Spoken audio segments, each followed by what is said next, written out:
Welcome back to Oh and Another Thing. Back in the New York Groove edition. We are back from Massachusetts. Back from our little 2-week getaway up north, if you will. So we're happy to be back in the studio with all of our equipment, all of our furnishings, our effects, if you will, here on the Oh and Another Thing home studio set. So again, we are happy to be back. Glad to be back. We had a nice getaway. I played golf. We got to hang out with Giovanna's parents, which was very nice. We did chores. We went swimming. It was a nice getaway. Good time. So we are happy to be back, as we have said. Have a great show again for you guys today. Probably our best one yet, but I wouldn't go that far to say so right now. But anyway, so we have a lot to talk about today. Again, if you're listening to us on Spotify, please go check us out on YouTube. If you're checking us out on YouTube, go check us out on Spotify. Subscribe both places. Never miss an Oh and Another Thing episode. Always be up to date on the latest news. Let's dive on in. First things first. Happy Juneteenth to everybody out there. It is the first Juneteenth that we are actually celebrating as a nation, it feels like. So that's really exciting. As you guys know, Juneteenth is the day that the slaves in Texas found out that slavery had been abolished. So it was like the official end of slavery. They had finally found out, and the word had reached all of the corners of the slave-holding land. So today is the celebration of the abolition of slavery. Very exciting day in our history, as I believe it is the day that we actually started on the course toward being a truly complete union. I know we're still not there yet, and it's like hundreds of years later, and we still are not to a place where there is full equality for everybody under the law. But that's the place where it really first started with the 13th Amendment, and obviously the problems that came from the 13th Amendment, the prison industrial complex, which we learned all about last night watching 13th from our friend Ava DuVernay, so we're more educated on that now.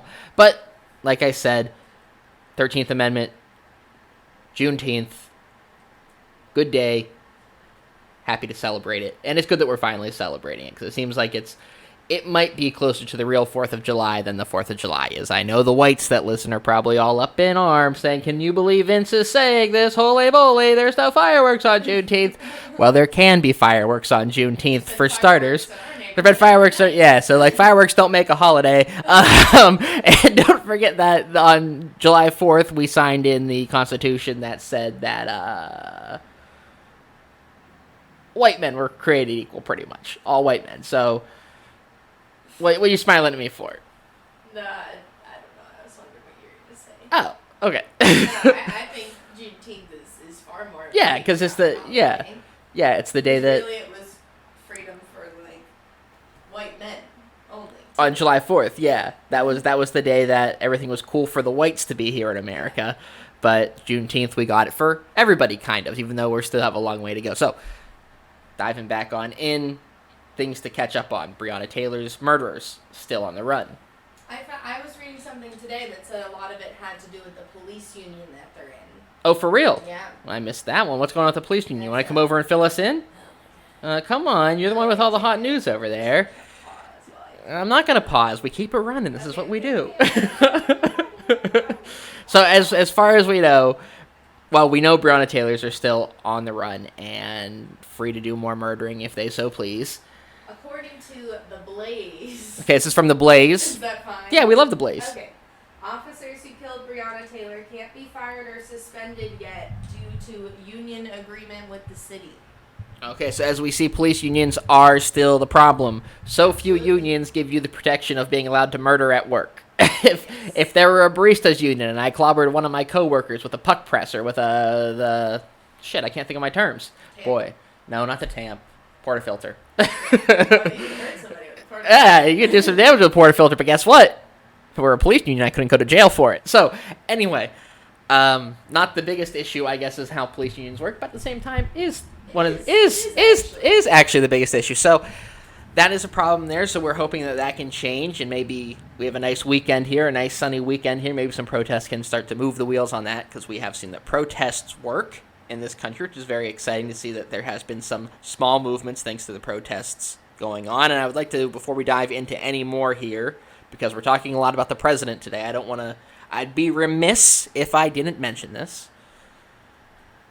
Nobody kills themselves by climbing a tree first. I want to say that now. Nobody says, seems like I'm ready to kill myself. I'm in a dark place. I'm ready to die. But first, let me go climb this tree. That's what I need to do. That's not what is happening. If you are someone who is believing what the police are saying about the hangings of black men across the Southwest that we are seeing, I believe there haven't been any outside the Southwest that I'm aware of, but I know we've had, I think I saw 10 hangings last week. Maybe one in Texas. Regardless, it's still too many, and Rand Paul is still sitting on a bill that would make this a federal offense, which speaks a lot to Rand Paul and that shitty beard. Which we'll talk about that real quick. No, not talking about that real quick. Disregard. Well, it came up yesterday in that stupid triggered press thing that they did. It was goofy. Not here, though. We're not going to talk about it here. People are being lynched in this country to this day. And lawmakers like Rand Paul and police departments across the U.S. are complacent and complicit in these crimes and in these murders that are happening, again, around the country, especially in the southwestern part of the United States, in California, of all places. Which maybe speaks to how much I actually know about California. I might just be buying into the hippy-dippy version of California that I hope exists, but there must be this seedy underbelly. Because, of course, Nixon is from California. We know Nixon got his start in California politics. Ronald Reagan got his start in California politics. So there is obviously that shitty racist side to California, as it is everywhere. But again, nobody is lynching themselves to kill themselves. Nobody is going out and finding a tree and doing this. There's obviously better ways, and I don't mean to sound glib about it. I don't mean to sound off the cuff about suicide, but there's better ways. And again, nobody is climbing a tree first. I feel like somebody in that mindset wouldn't say, I'm going to climb a tree to do this, and 10 wouldn't do it also. So what we have is lawmakers and police officers lying to us, saying this isn't a problem, saying it is not happening. They're investigating these as suicides because the police officers don't want to look into it and do the investigation to find that these are lynchings happening in their communities. And perhaps, no, shouldn't accuse the cops of doing it, but they did. I was going to say, perhaps because they're a part of it, or yeah, complicit in it. yeah. I don't want to accuse the cops of doing it, but we do have evidence because they also killed someone they killed the brother of the first victim. Yeah. So maybe there's something to it, and we do know that cops lie. We're going to stop real quick here and say this. Or they Nobody might know who did it and not want them to get in trouble. Or they may know who As did we it see and not happen want them. so Yes, often. and we know that police officers protect the ones they know and love. We had that story from Milford, Shout out to Milford, the Milford, Massachusetts Police Department. While we're there, this is the segment on police lying and protecting. Okay, that's what's happening now. That's what's happening now. There was a story in Milford, Massachusetts, where a police officer went to a Black Lives Matter protest. A sergeant. Thank you. And he and his wife. Wasn't even a protest. Hop in. I don't dress for it. Oh, you look sweet. Get over here. Stay out of Get over here. You're in frame. Okay. That's a terrible angle. Oh, it's a great angle. Okay. So there's a police officer in Milford, Massachusetts, which is southeastern Massachusetts, for those of you keeping track. Shout out. But so it wasn't a protest. He went to a vigil. A vigil. And so there were people speaking. Everyone was lying on the ground. It was like nothing was happening. It was not a protest. It was just a very quiet vigil. And an off-duty sergeant came to this vigil, and him and his wife were absolutely tanked. Hammered. Ripped out of their mind. And I know that because there's video circulating. You can look it up on YouTube. Videos circulating on Facebook. And you can see he is visibly intoxicated, both of them, because everyone is lying down. It was one of those lie-ins where everybody was lying down. And his wife was like on her knee trying to hold him up because he was trying to stand, and people said they kept interrupting the speakers. They were like visibly drunk, and then they watched him get up and drive home afterwards. So, needless to say, he's been fired, but we got some word from some people who grew up in Milford and were familiar with this person. I will not name names, but we don't name our sources.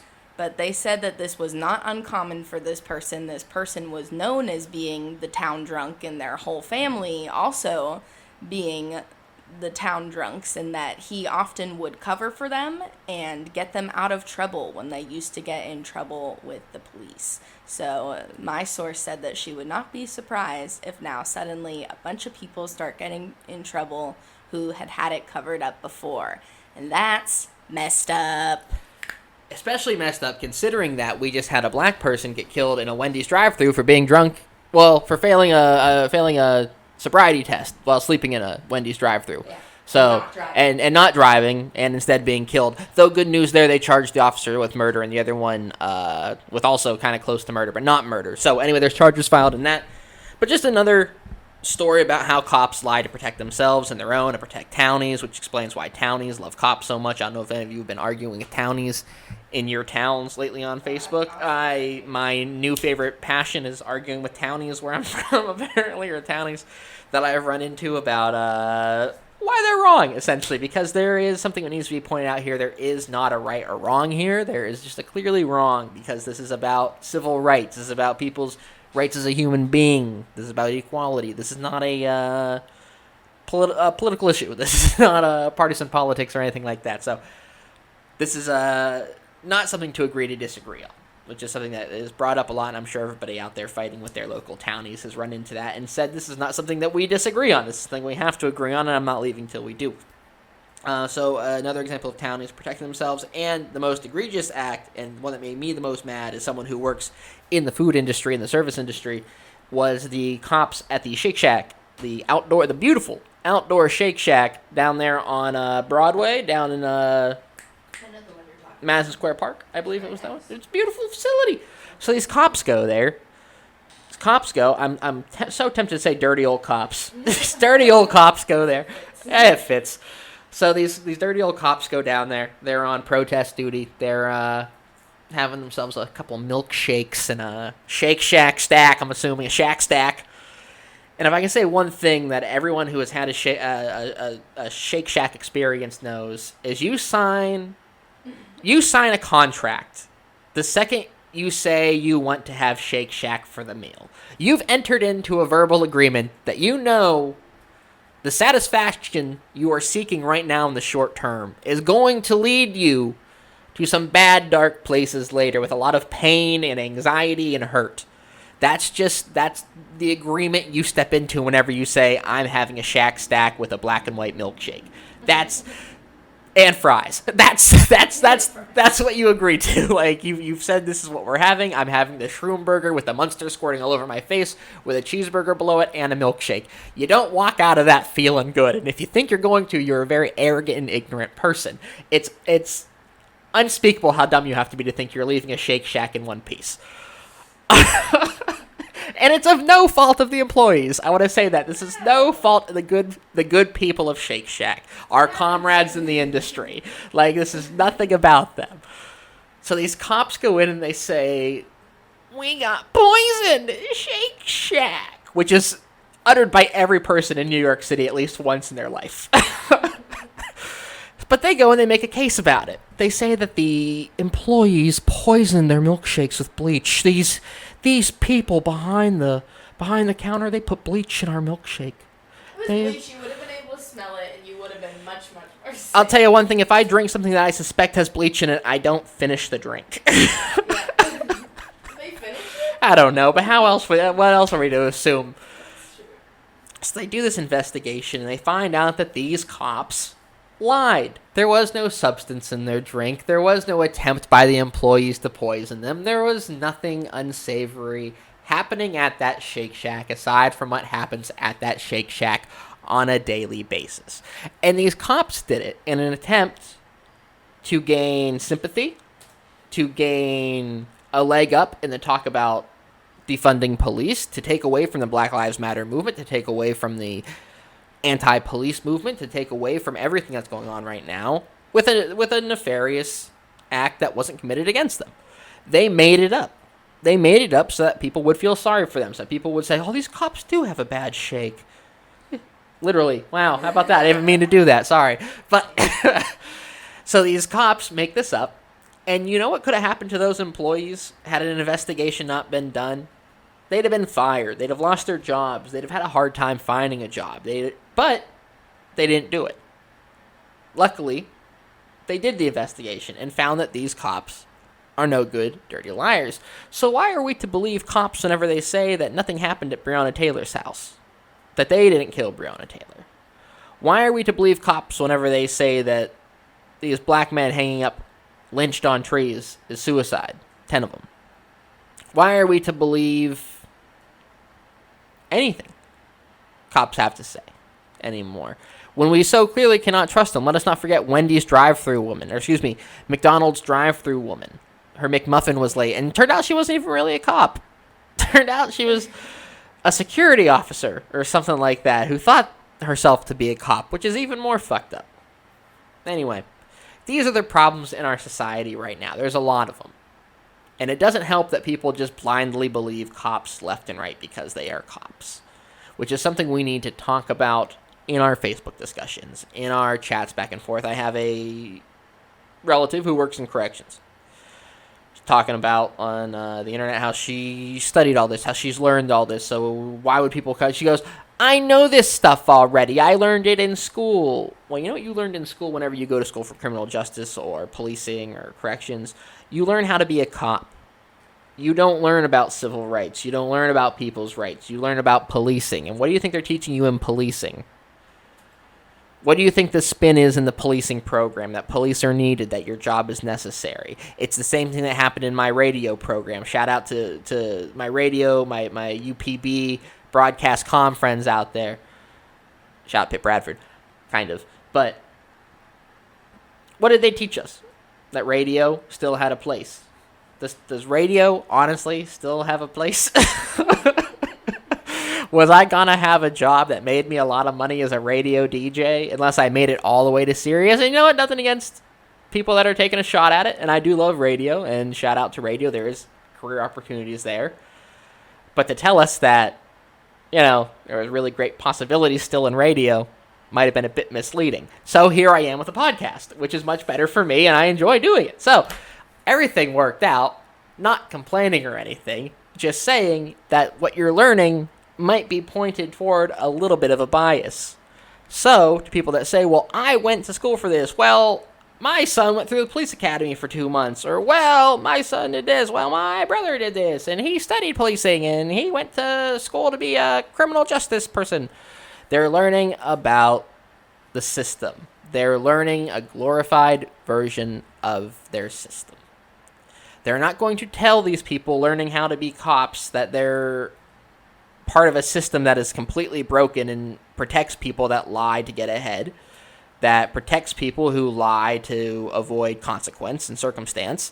They're not going to tell them that in schools. That's not part of the program, and I think that's easy to get our heads around. So if you think that you're someone who, since you went to school for this, since you went to school for policing, you know more than someone who went to school to learn about the rights of people, then you're sorely mistaken. So let's dive on in now to what's going on everywhere else, because we have a couple more things to talk about today. And I'd like to start with Trump, China, and John Bolton's book. First things first, do not buy John Bolton's book. You owe it to yourself not to go buy the book from the person who could have literally possibly saved all of us at this point. At least saved, how would you say, 100,000+ people that are dead from coronavirus. We don't need to buy his book because he could have gone and said all of this to Congress during impeachment. But what came out this week was that John Bolton was privy to a lot of conversations where the president got right up to Xi Jinping and said, "I love you, big man." Almost to a T saying that. There were snippets that showed the president saying in negotiations over tariffs, President Xi Jinping of China, that he was the best Chinese leader in 300 years. Or encouraging the construction of concentration camps in China to house, I'm not going to say it right, but Uyghur? I'm not going to say it right. Muslim people. It's a certain sect of the Muslim faith, but that I cannot pronounce, so I'm not going to butcher it too bad. Concentration camps for Muslim people in China. He said, yeah, go ahead, do that. That sounds like a good idea. After having it explained to him, he didn't understand it at first. This is the thing. So in John Bolton's book, he talks about a conversation the president had with Xi Jinping on, I believe it was New Year's Eve. And I didn't read it. There's a snippet I got offline, which I suggest everybody do. does, so that way they know the story without having to buy the story. Okay. So, in this conversation, they're talking about what's going on with these concentration camps in China. As some of you may already know, President Xi Jinping, over the fall of last year, started rounding up Muslim people and putting them in camps, re-education camps, concentration camps. They were talking about this. The president didn't understand this, so they broke it down for him into a more understandable version of, hey, we're building concentration camps for Muslim people. And the president loved the idea when it was explained to him. The president of these here United States loved that there was a concentration camp being built in China. Said, go for it. That seems like the right thing to do. So, not only that, these are just the behind-the-scenes things that have happened, and a couple of them. We also know that there was a mess going on with foreign policy in North Korea. We know that the president was really concerned about getting Kim Jong-un a signed copy of the Rocket Man single on record. That was his biggest plan to sway the North Korean dictator to dismantle their nuclear program or cool down their nuclear program, or at least be a U.S. ally. The plan was to give him a CD, an Elton John CD from the song Rocket Man, that he used, the president of the United States used to kind of insult the North Korean dictator, get him a signed copy of that song. That should fix everything. This is just from a couple days. This is just 2 days of excerpts that we've been given. So now, they've sued and said there's classified info in that book. Everything in that book is classified. At the same time, they're trying to say it is not true, and that is bogus because you can't classify info that is false. So by them saying that this is not true, they cannot classify the info, and by not being able to classify the info, they can't stop the info from getting out there. So to stop this information from getting out there, they have to declare it classified. So to declare it classified would make it true that the president was sucking up to China, endorsing concentration camps, not doing competent foreign policy with North Korea, as well as a slew of other things. I don't have it pulled up in front of me here. I'm trying to get to it. Let's see if I can get to it. Oh, sheesh. How could I have gone without talking about this one? Okay, so the president went out of his way to ask Xi Jinping to help him with his re-election, saying that a deal with China in regards to the trade deal with China, would swing the election in his favor. So if the president of China could agree to this deal, Trump could get reelected. X equals whatever the payoff would be there for Xi Jinping, aside from just a trade deal and cheaper soybeans. Okay, so that's the backdrop for you. The president has been sucking up to China. He has asked China to help with his re-election. He didn't really care about North Korea, or he took a really bad shot at it, and a slew of other things. China is concerning, though, because China this week endorsed President Trump for his re-election. They put out a statement on Monday saying that they endorsed the re-election of Donald J. Trump.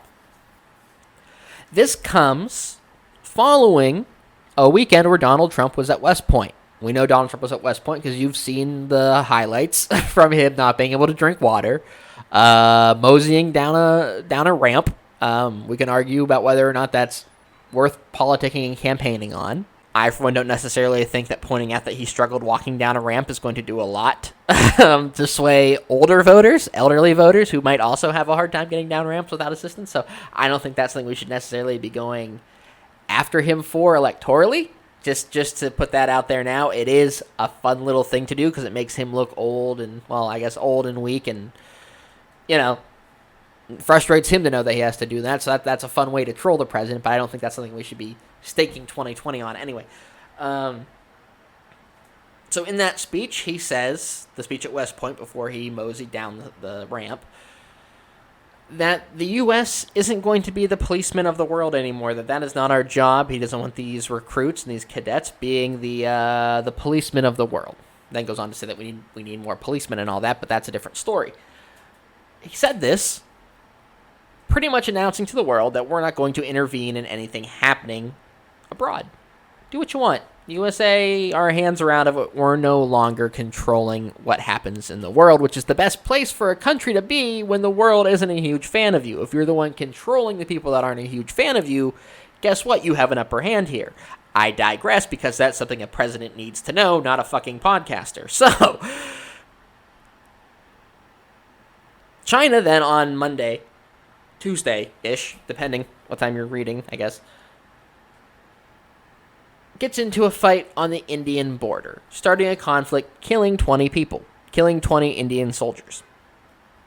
Nothing more has come of this yet that I know of, but it is a provocation. It is something that China shouldn't have done. It is something that escalates an ongoing problem in the region. China and India, though they are not like arch rivals, are rivals. They do have land that they split. They have had skirmishes on their border before. This is something that has been monitored by our foreign policy and our diplomats for years because they are neighboring countries, and we know that China is not a good faith actor in a lot of politics, especially foreign politics. But, well, even their domestic politics are not exactly good faith actors. So China is not exactly what you would call a good faith acting government. So, of course, we monitor them and we watch them because that is what the job of the United States has always been. Because we have been the policemen of the world. Because whenever we are the policemen of the world, we are safer. I know that's hard to say in a time where we're trying to defund the police, but when we're the ones controlling the world, the superpower of the world, saying be careful or the U.S. is going to come in and change things, or nation build, which I don't support either, we lose that when Trump says we're not going to do that. And China took full advantage of that this week. And then they endorsed him to be president. And then all this other shit came out. Why do you think China wants Donald Trump to get elected in 2024? Because they know they can do whatever the hell they want with Donald Trump, in 2020.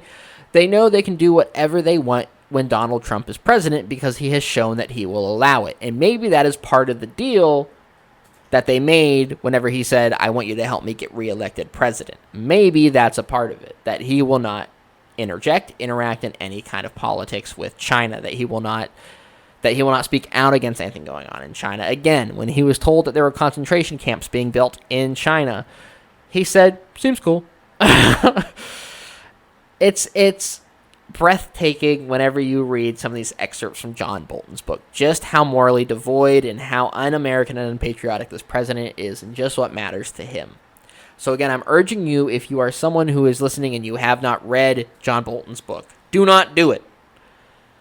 However, if you're someone listening who wants to know what's going on and wants a better explanation of it, go find a Wall Street Journal article. Where did I find my Washington Post? Did a good write-up on whenever Trump asked China's Xi Jinping to help him with the re-election. They did a good write-up on that. So go find some excerpts from the book, read them, educate yourself on what is happening in our foreign policy. It's the same shit that happened in Ukraine, just with a different country, and he's been doing it other places too, we can assume. And John Bolton, I know we don't like to take John Bolton's word for anything, because John Bolton is the warmonger who got us into Iraq, and he was dead set on getting us into war with Iran. We don't love John Bolton here, but if what John Bolton has to say is true, he should have said it to Congress. But this does have impact, and this will move people that do care about this kind of shit. There are people out there that do care that the president sucks up to China. There are people out there that do care that he is so in over his head in diplomacy, especially with North Korea, that he's a danger to all of us. There are people that understand this and understand the role of the U.S. on the world stage and why our role on the world stage does benefit us. So for the president to constantly undermine that with the next largest superpower in the world, that is China, people do care about that. And that should move even some Republican voters to the left, or at least away from Trump in a presidential race. So speaking of the presidential race, and we're going to take it home here, as we've seen, the president can really be his own worst enemy. Yes, we have to do work to point out when the president is being stupid or being dictatorish or saying stupid shit like, I have his Twitter feed pulled up here. I don't follow Trump on Twitter. I just search his tweets and find him when I need him. This is from 3 hours ago. This is today, the day before his Tulsa rally, which, as we know, was problematic because it was scheduled to be today and probably was all planned so he could at least make it look like he was making a smart choice or something. Anyway, any protesters, anarchists, agitators, looters, or lowlifes who are going to Oklahoma, please understand you will not be treated like you have been in New York, Seattle, or Minneapolis. It will be a much different scene. When the looting starts, the shooting starts. The president has a trend here of saying really undemocratic things, of saying incredibly dangerous things, of trying to instigate chaos and violence against protesters. Do not forget, in this country, our First Amendment right that was signed into effect on July 4th, but recertified on today, Juneteenth. You have the right to protest. You have the right to free speech. The president seems to see protesters, anarchists, agitators, looters, and lowlifes as the same thing because the president has no ability to separate nuance from anything, just like the idiot t-ball coaches on your Facebook page. They think all is the same, and they're not willing to separate the two because they know separating the two would give too much credibility to a movement that is, without a doubt, the most credible movement we've had in this country in the past, since Vietnam, since the Vietnam protests, I will say. Shout out to the Women's March. Love the Women's March, but let's face it, the Black Lives Matter March is a little more weight. A lot of problems in this country, but I shouldn't take away from the women's movement either. So nothing to take away from them, but anyway. So Donald Trump's plan here is to make every protester that shows up in Tulsa tonight be the enemy. And that is not right. So that is something that people will see and say, oh, the president's being anti-democratic again. That hurt him last time he did it, and he's still doing it. So we should see some loss of support there, unless he's hit his floor here. Anything else? Stupid. Oh, the Supreme Court ruling yesterday. Do you guys think the Supreme Court doesn't like me? He will do this to himself. He will put himself in a corner, and we were supposed to talk about that today, how the Republican Party's court-packing strategy backfired with that, with the DACA ruling and with the LGBTQ rights ruling. And it did, which is really exciting, but there is still more work to be done with DACA. There's really just a framework laid out for them for the Trump administration to retry DACA. The Supreme Court really just gave them the template to do it yesterday, though someone pointed out that it would be stupid for them to try it. We know they will try it, and Trump said that they will try it on his Twitter. But we know that most Americans do support DACA, that they do believe that those children in the DACA program, the people in the DACA program, do have a right to be here as they were born here, thus making them citizens, traditionally speaking. So there are more people on both sides of the aisle that have support for that. It is kind of a bipartisan agreement that these DACA recipients should get to stay here. So it would be dumb for him to retry it in the courts, and we know he will. But it's really nice to see that their court-packing strategy failed because John Roberts, who was also a piece of garbage, is just less of a piece of garbage than Kavanaugh and Gorsuch, even though Gorsuch was a big ruling factor in the LGBTQ rights ruling that we had that outlawed workplace discrimination. So the court plan is backfiring slightly on Trump, and he had a temper tantrum about that. All of this is to say that Trump will do his own damage to himself, and it's good for us to point it out. It's good that the Lincoln Project is making all these ads about it. But it's time for the Joe Biden campaign and time for people that are making ads for the Biden camp to start thinking about how can we sell Joe Biden positively. We have our base support. Clearly, that what's happened in the past few weeks has riled up our base enough for the polling to swing enough in our favor to show that we have a lead in a lot of states and a slight lead in battleground states. So what is next? People have been shown why Trump is bad, why Trump is an idiot, why Trump sucks and he's racist and is terrible for the past 4 years. And he's displayed it and shown it and proved it in spades 5 months before an election. He is, again, the hill he's trying to die on here is that Confederate statues and Confederate names should stay on military bases. That's one of the hills he's choosing to die on 5 months before an election. The dirty work will do itself with this president. We can point it out as much as we need to, as much as is necessary to that way, make sure it sticks. Good to do. But there is something to be said about finding the positive economic message, the positive people message in Biden's campaign. And we need to start selling that. This is a guy who wants to help make healthcare more affordable, at least keep healthcare affordable. It's not single payer what we want. It's not what we want at all. But it's better than what Trump and Republicans have put in. We know that Joe Biden is going to try to increase the national minimum wage. And with a Democratic-led Senate, he will be able to do that. There are policies that Biden wins on, all of them, honestly, that he runs on. It's time to start showcasing those. They're not, again, the progressive policies that we give full-throated support here to at and another thing, and that we believe the Democratic Party should be moving toward. However, there's a really great tweet, and we'll talk about it after this. It's important for us to start showcasing the good Joe Biden can do and not just the bad Trump can do. That's going to move voters that are in the middle also. And it's time for the Biden campaign to start doing that. And to close here, someone pointed out on Twitter that if Joe Biden is elected president, he will likely face the most protests any Democratic president has faced since Lyndon Johnson. And I think that is a really good thing. I would rather have that than 4 more years of what we have now. I don't think the article was written in a way to make it seem like a Biden presidency would be worthless and not good because he wasn't going to get anything done for the Democratic Party. We've already seen that he has moved far left from where he started. And has moved far left from the disastrous 1994 crime bill that he fought for. He's moved left on that and even said it was wrong. Which I know it's hindsight. I don't like to give people credit for hindsight, but he has moved and he's grown and improved and become a better politician and people politician, which is good. So it's time for us to start pointing that out. Someone did point out that he would probably face the most protests since Lyndon Johnson, and that is a good thing because that is what we have to do with our leaders. Just because, and this falls into why we shouldn't stand people, just because we love someone doesn't mean they're going to make all the right choices. Just because we like someone's political policies up and down the ticket, we like how they sell themselves and display themselves, doesn't mean they're going to be a perfect person. There was a book I read a chapter of a book while we were on vacation, Profiles in Corruption. It was a train wreck. The chapter I read was about Bernie Sanders, and it was all about how his wife has benefited off Bernie Sanders being who Bernie Sanders is. It was a nepotism claim against Bernie, and that's all they really had against him. And I was reading this, and the reason the book was put out for me was because it was supposed to showcase that the people that we like are no better than the people that the person who gave me the book like, or are worse than the person that gave me the book is like. And there's this lack of understanding from people on the other side of the aisle that we are not just brain-dead fucking idiots who just blindly support people that are Democrats. We don't do that. That's not what politics is based on. That's what the Republican Party is based on, putting party over politics and over the country. That's what the Republican Party is about. So that's why sometimes whenever you counter them with, oh, we know they're bad, their minds blow up. Because they don't understand how to find nuance in people. They don't see that, oh, okay.